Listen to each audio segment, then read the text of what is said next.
everybody! In today's video I'll be demonstrating how to use charcoal and ink in one piece of art. And to do this, I'll be using this quick drawing of a human heart that I'm sketching right now. At first I didn't plan on using charcoal and ink together, but while I was starting the shading process I just wanted to do something different. I wasn't too happy with the way that the graphite was looking on the drawing, so I went for something a little bit darker. I knew that I wanted the final product to be very dark, and the grays of the graphite pencils just weren't achieving the look that I wanted. Plus, I couldn't get that close to a black tone without the graphite becoming extremely reflective under the light. I just felt too limited with the pencils that I had. So, I had the idea of using my black charcoal pencils instead. Although they can be quite messy, they can get very dark without becoming reflective under the light, which is exactly what I wanted. Also, it's not too difficult to achieve midtones with the charcoal. So this way, I can still get grays that are similar to graphite, all while using the same pencil. This just comes down to the blending technique. I shaded this drawing in steps, and each time I moved on to a new section, I would start with a base layer of graphite. This would just be a very simple layer of graphite from a 6B pencil that I would blend out using either a cotton ball or a blending stump. Each time I moved on to a new section, I would outline the area I was working on using a black colored pencil. This was just to neaten up the edges that looked a little rough from the sketching phase. Then I'd move on to the shading of that section.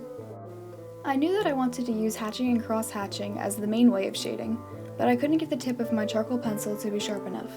So I decided to use an ink pen, and I was really happy with the way it was turning out. I chose to use ink because it was the thinnest tipped tool that I had that would still come out as dark as I wanted. To make some areas of the heart look darker than others, I just continued to layer the thin black ink using cross-hatching. Although this was very time-consuming, it was adding a very nice effect to the drawing.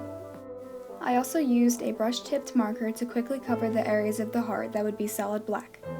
And I used this marker for the smaller veins across the surface of the heart.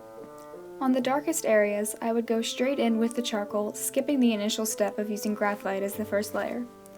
You don't need to use a lot of charcoal to cover a large area since it blends so easily, so make sure you be careful with how much you lay on the page. Charcoal isn't as easy to erase as graphite is, so make sure to be careful. If you use too much, it's no big deal though. It just takes a little bit of work with a kneaded eraser to get off the page. On the areas that looked to be a little too light, I'd use very thin strokes of the ink pen to extend the hatches out into the open area. This also makes the shading look more gradual, instead of clearly defined dark areas and untouched light areas.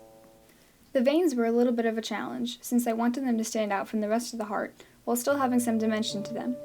I ended up using mostly ink for them since they were so thin. On the thickest of the three veins, I tried to give it a little bit of dimension by hatching some parts of it and completely filling in other parts with the black ink. Then, for the remaining areas of the thickest vein, I used the graphite left over on my blending stump to add a darker shade to the white areas. I moved on from here to the third vein, which I filled in completely with black ink since it was so thin.